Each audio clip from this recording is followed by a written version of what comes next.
all the ways Ukraine has adapted since Russia launched its full-scale invasion, one thing has remained remarkably consistent.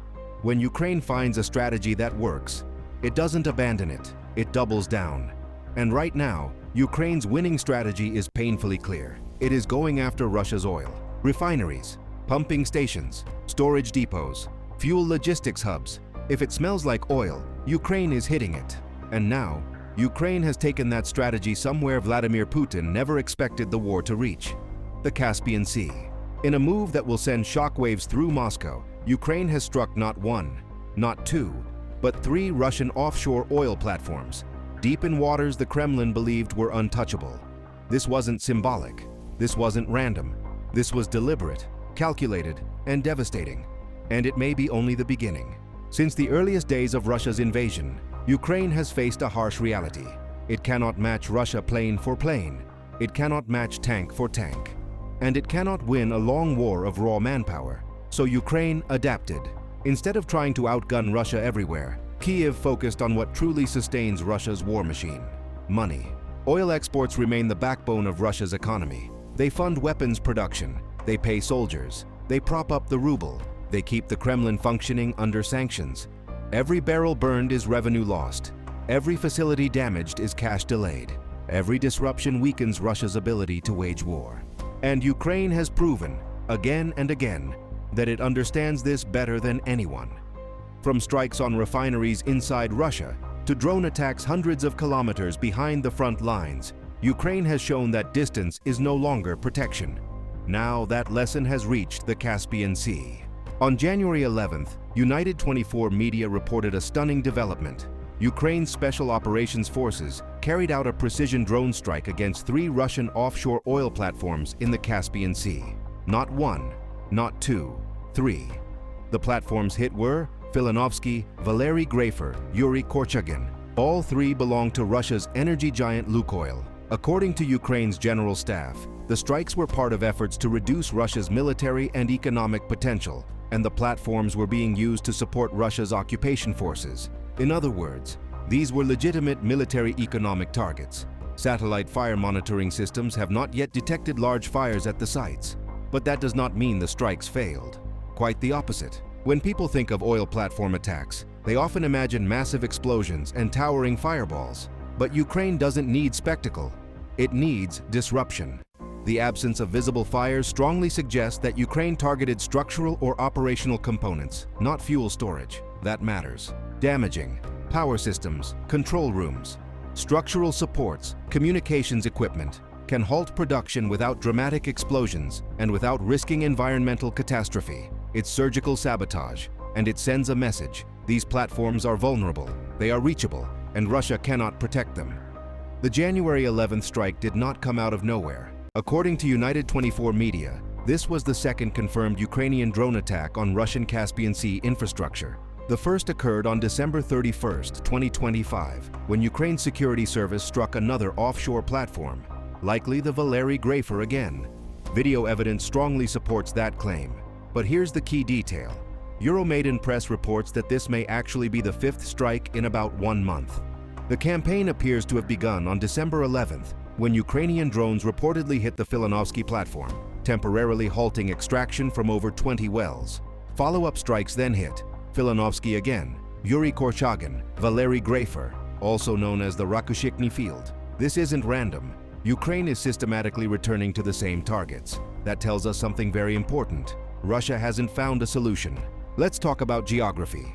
Russia's Caspian Sea oil platforms are located at least 950 kilometers, nearly 600 miles, from Ukraine's front lines. That distance alone should make them safe. Any drone strike would require extreme range, complex navigation, penetration of Russian-controlled airspace, avoidance of international airspace violations. Ukraine cannot send drones through Georgia or Azerbaijan without causing major diplomatic incidents. So these drones almost certainly passed through occupied Ukrainian territory and Russian airspace, which raises a critical question. Why didn't Russia stop them?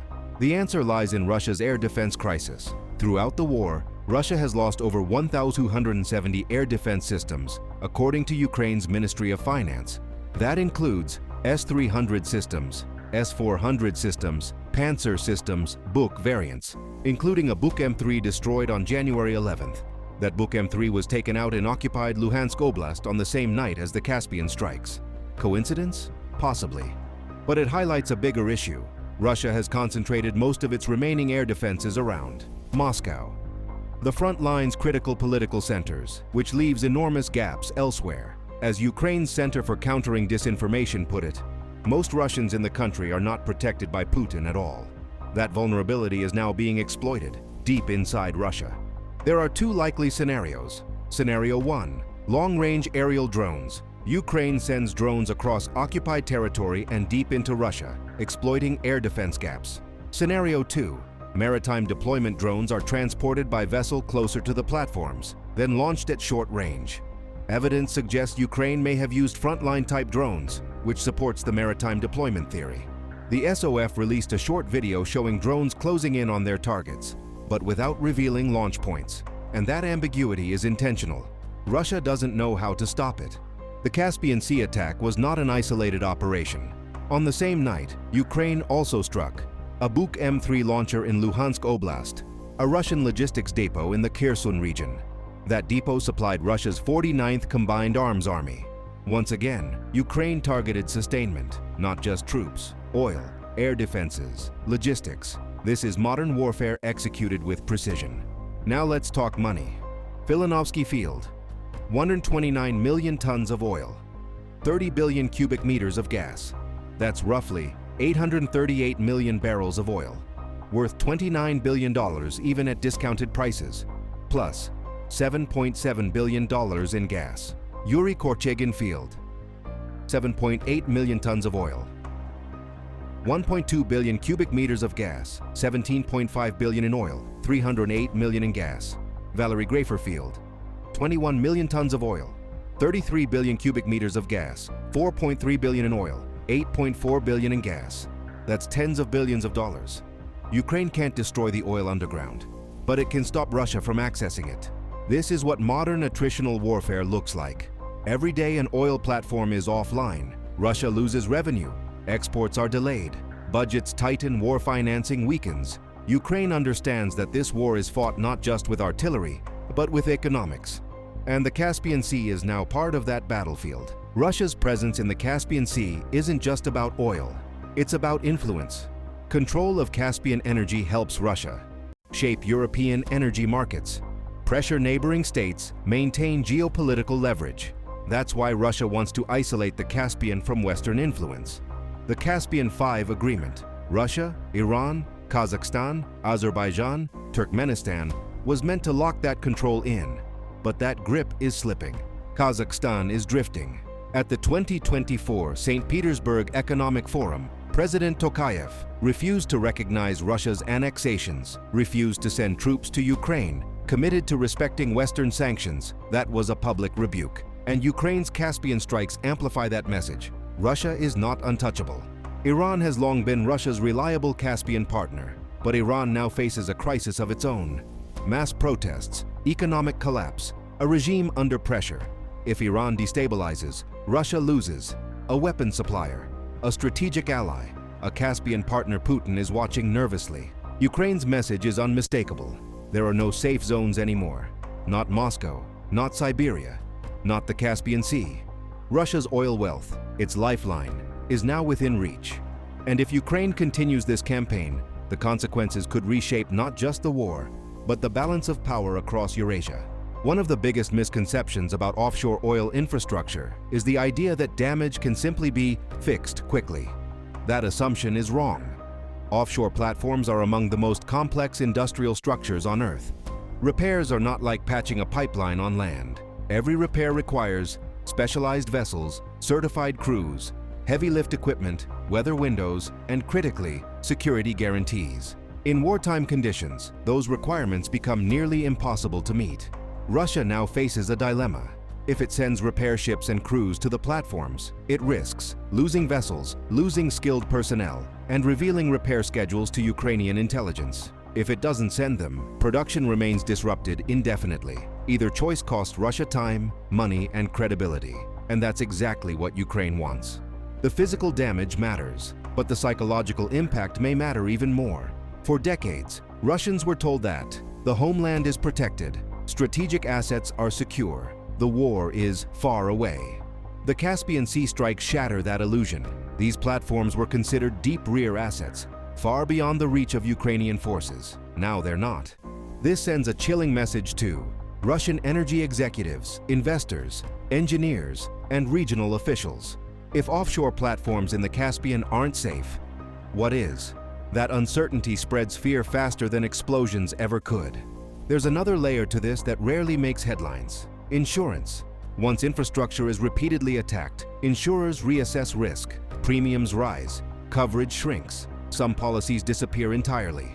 That affects oil shipments, service vessels, foreign contractors, port operations. Even without catastrophic damage, Ukraine's strikes increase Russia's operational costs across the entire Caspian energy network. These are silent losses, invisible on the battlefield, but devastating on balance sheets. So how does Russia respond? Its options are surprisingly limited. Option 1. Expand air defenses.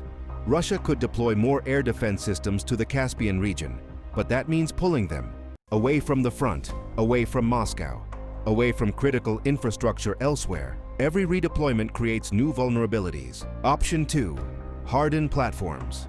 This would require years of work, massive investment, and still wouldn't guarantee protection from drones. Option 3. Retaliation. Russia could attempt symbolic retaliation, but Ukraine has already demonstrated it can absorb strikes and keep operating. In short, there is no easy counter. What we're witnessing is a shift in how modern wars are fought. Ukraine isn't trying to win by occupying massive territory or annihilating entire armies. It's fighting a systems war. Target the systems that keep the enemy fighting. Energy logistics, air defense, economic confidence. Every successful strike compounds the pressure, and Russia is feeling that pressure everywhere. Looking ahead, the implications are profound. If Ukraine can sustain long-range drone production, maintain intelligence access, and continue striking high-value infrastructure, then Russia faces a long-term erosion of its war capacity. Not a collapse overnight, but a slow grinding decline. This is the kind of pressure authoritarian systems struggle to withstand. For years, the Caspian Sea was treated as a geopolitical backwater, a quiet zone, a controlled space, a Russian comfort area. That era is over.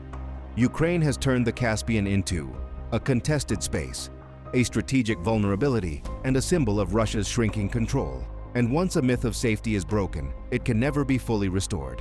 One of the most important questions is not whether Ukraine can do this, but whether it can keep doing it. And the answer appears to be yes. Ukraine's drone campaign does not rely on rare, irreplaceable systems. It relies on scalable drone production, modular components, rapid adaptation. Unlike missiles that cost millions of dollars, long-range drones cost a fraction of that price. Every time Ukraine launches one, the financial trade-off favors Kiev. Russia spends far more trying to defend than Ukraine spends attacking. This asymmetry is critical.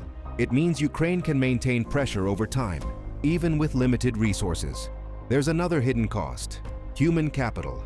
Oil platforms require highly trained engineers, skilled maintenance crews, specialized offshore workers. These are not easily replaced.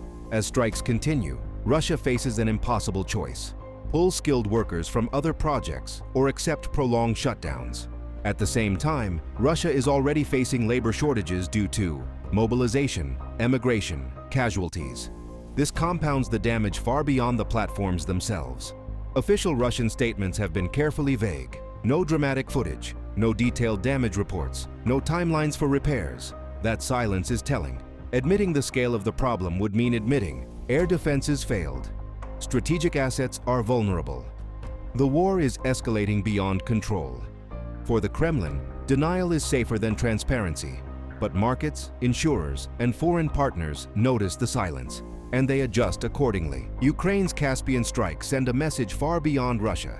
They signal to Ukraine's allies that aid is being used effectively, innovation is paying off. Ukraine is thinking strategically, not emotionally. This strengthens Ukraine's position in aid negotiations, defense partnerships, long-term security planning.